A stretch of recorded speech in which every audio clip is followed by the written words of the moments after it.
Hello बच्चों, let's read the question. Question कह रहा है कि in a group of 50 students the number of students studying in French, English, Sanskrit were found to be as follows. मतलब number of students जो दिए गए हैं वो इस तरह दिए गए हैं कि फ्रेंच पढ़ने वाले कितने 17, इंग्लिश पढ़ने वाले 13, संस्कृत पढ़ने वाले 15। फ्रेंच और इंग्लिश 9 लोग पढ़ रहे हैं, इंग्लिश और संस्कृत 4 लोग, फ्रेंच एंड संस्कृत 5 और इंग्लिश, फ्रेंच और संस्कृत पढ़ने वाले 3 हैं। और find the number of student who study French only, English only, Sanskrit only, English and Sanskrit only. यानी डिफरेंट डिफरेंट कंडीशन के साथ हमें बताना है कि कौन स्टूडेंट्स कितने हैं। तो हेयर लेट कर लेंगे कि let F E S B the set of students who study French, English and Sanskrit. Okay, तो यहाँ पे कह दिए, यहाँ पे देखिएगा जरा, number of student who study French कितने हैं, ये है हमारे पास 17। Okay, number of students who study English कितने हैं 13। Number of student who study Sanskrit कितने हैं 15।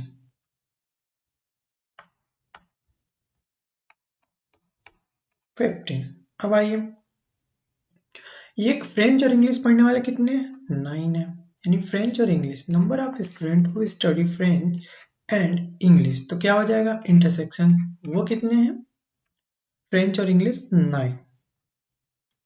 ओके, अब आइए जरा, इंग्लिश और संस्कृत पढ़ने वाले कितने हैं, number of student who study English and Sanskrit equal to कितने, इंग्लिश और संस्कृत को कितने 4। ओके, यहाँ पे आइए, number of student who study French and Sanskrit वो कितने 5। Number of student who study French and Sanskrit वो कितने 5। Okay, French and Sanskrit 5। English, French और संस्कृत पढ़ने वाले कितने 3, यानी तीनों पढ़ने वाले स्टूडेंट कितने, number of students who study French as well as English and Sanskrit equal to 3। मतलब 3 स्टूडेंट्स ऐसे हैं जो तीनों को स्टडी करते हैं। अब आइए, अब इनका हम एक वेन डायग्राम बनाते हैं और इसको समझते हैं कि कैसे इस क्वेश्चन को हम सॉल्व करेंगे। तो मान लीजिए ये जो हमारा है वो स्टूडेंट्स है जो फ्रेंच पढ़ रहे हैं, उनका वेन डायग्राम है, सेट है उनको वेन डायग्राम के द्वारा। ये स्टूडेंट्स वो है जो इंग्लिश पढ़े हैं, ठीक, और ये स्टूडेंट्स वो हैं जो संस्कृत पढ़ रहे हैं। और टोटल स्टूडेंट्स कितने हैं 50। ये मान लीजिए 50 स्टूडेंट्स का ये पूरा ग्रुप है जिनके अंदर ये तीनों हैं। ओके, तो ये हमारा बना वेन डायग्राम। तो ये जो है हमारे वो क्या है फ्रेंच पढ़ने वाले, ये जो है हमारे वो क्या है इंग्लिश पढ़ने वाले, ये जो है हमारे वो क्या है संस्कृत पढ़ने वाले। ठीक है, फ्रेंच, इंग्लिश और संस्कृत तीनों पढ़ने वाले कितने हैं 3। मतलब इन तीनों में जो फ्रेंच में भी है, इंग्लिश में है, संस्कृत है, तो क्या है 3, तो इसको 3 यहाँ फिल कर दीजिए। ओके, तो कभी भी तीनों के इंटरसेक्शन से वेन डायग्राम में नंबर्स फिल करना स्टार्ट करते हैं। अब आइए फ्रेंच और इंग्लिश, फ्रेंच और इंग्लिश पढ़ने वाले कितने हैं 9। फ्रेंच और इंग्लिश वाला स्पेस ये इंटरसेक्शन वाला, उसमें 3 पहले से ही आ चुके हैं, तो कितने और आएंगे 6, टोटल कर लीजिए 9। ओके, अब आइए इंग्लिश और साइंस। इंग्लिश और साइंस पढ़ने वाले कितने हैं? 4। इंग्लिश और साइंस पढ़ने वाले कितने हैं? 4 हैं। ठीक है, तो 3 पहले से आ चुके हैं, तो ये क्या आ जाएगा? 1 आ जाएंगे। ठीक है, अब इनका सम करिए। इंग्लिश और संस्कृत, सॉरी, इंग्लिश और संस्कृत पढ़ने वाले 3 और 1 4। ओके, अब आइए फ्रेंच और संस्कृत पढ़ने वाले कितने हैं? 5। फ्रेंच और संस्कृत पढ़ने वाले 5 है, तो 3 पहले से ही आ चुके हैं, तो यहाँ पे क्या आ जाएगा? 2।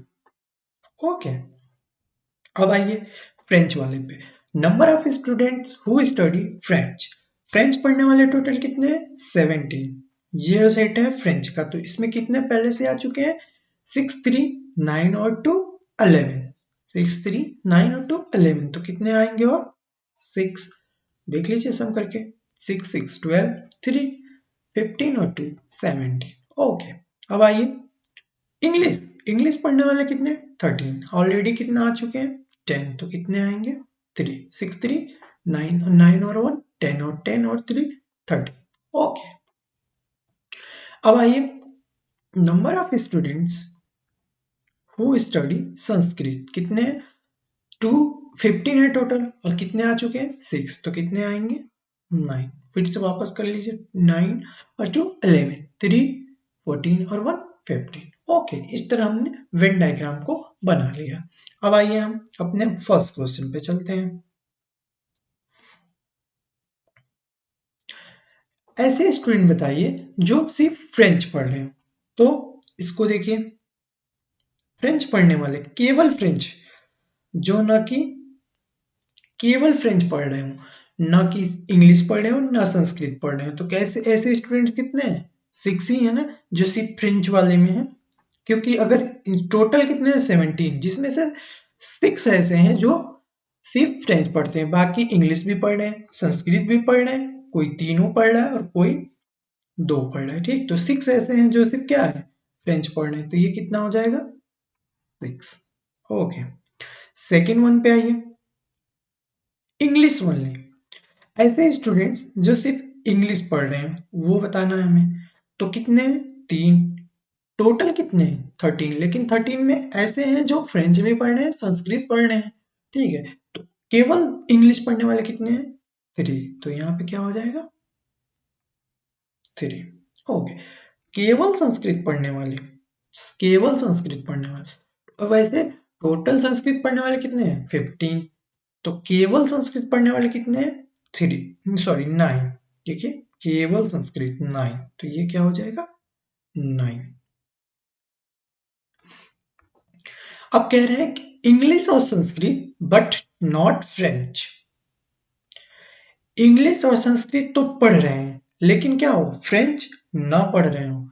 इंग्लिश संस्कृत, इंग्लिश और संस्कृत के सेट में हो, फ्रेंच में ना हो। ठीक है, तो ये देखिए इंग्लिश और संस्कृत का ये है, और ऐसे स्टूडेंट्स को बताना है जो फ्रेंच ना पढ़ रहे हो। तो कितना? ये बचेगा सिर्फ ये वाला पोर्शन, तो इसमें कितने? 1, तो ये क्या हो जाएगा? 1। तो यहाँ पे क्या हो जाएंगे हमारे? 1। ओके, अब आइए French and Sanskrit but not English. French and Sanskrit but not English. Okay, ऐसे स्टूडेंट मतलब फ्रेंच पढ़ रहे हो, संस्कृत पढ़ रहे हो, बट नॉट इंग्लिश। वही ना बच्चों, French and Sanskrit but not English. French और संस्कृत, फ्रेंच और संस्कृत का पोर्शन ये है जो दोनों में कॉमन है। लेकिन ऐसे स्टूडेंट्स को हमें निकाल देना है जो इंग्लिश भी पढ़ रहे हैं, तो कौन से 3 को हमें डिस्कार्ड कर देंगे, तो कितने हो जाएंगे? 2। तो ये हमारा हो गया 2। अब आइए सिक्स्थ वन पे। सिक्स्थ वन कह रहे हैं French and English but not Sanskrit. चलिए, फ्रेंच और इंग्लिश बट नॉट संस्कृत, तो फ्रेंच और इंग्लिश वाला इंटरसेक्शन ये है पूरा। कितने हो रहे हैं? 9। लेकिन उसमें से संस्कृत वाले को शामिल नहीं करना है, तो टोटल कितने बचेंगे? 6। तो ये क्या हो जाएगा हमारा? 6। ओके, अब आइए at least one of the 3 languages. अब ये कह रहे हैं कि कम से कम कोई एक लैंग्वेज पढ़ रहे हो। अधिक से अधिक दोनों हो सकता है और अधिक से अधिक तीनों हो सकता है। ठीक है, तो एटलीस्ट वन लैंग्वेज मतलब ये या तो वन पढ़ रहे हो या टू पढ़ रहे हो या थ्री पढ़ रहे हो, उनका सम करना है। तो ये जो नंबर्स देगी ये क्या है, फ्रेंच पढ़ रहे हैं तो एटलीस्ट में आ रहे हैं। ये 6 क्या है, सिर्फ फ्रेंच पढ़ने वाले। 3 क्या है, सिर्फ इंग्लिश पढ़ने वाले। और 9 क्या है, सिर्फ संस्कृत पढ़ने वाले।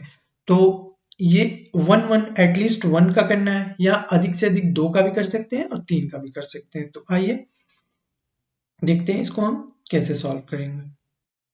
क्या है, क्वेश्चन नंबर 7 है, पार्ट 7 है हमारा। तो सेवेंथ पार्ट आइए, तो ये हो जाएगा number of students who study at least number of students who study at least one of the three languages, at least one of the three languages।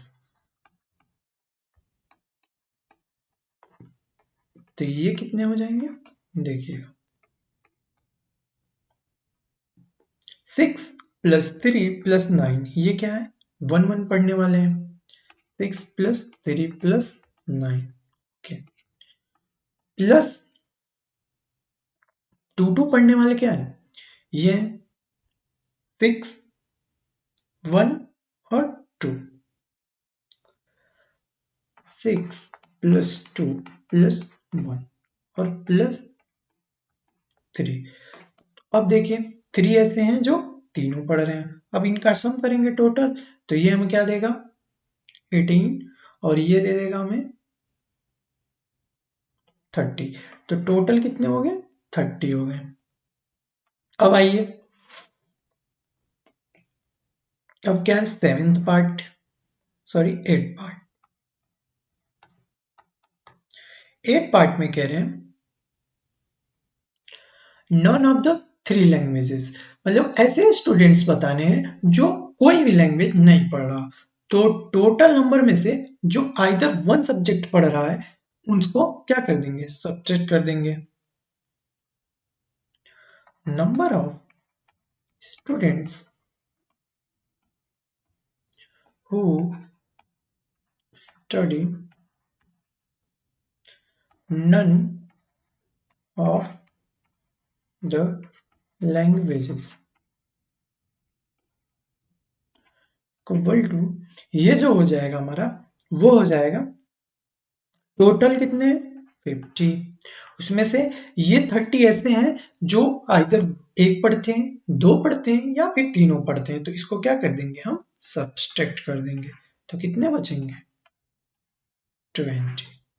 So this is the required solution of all the parts. I hope you understood the solution. Thank you.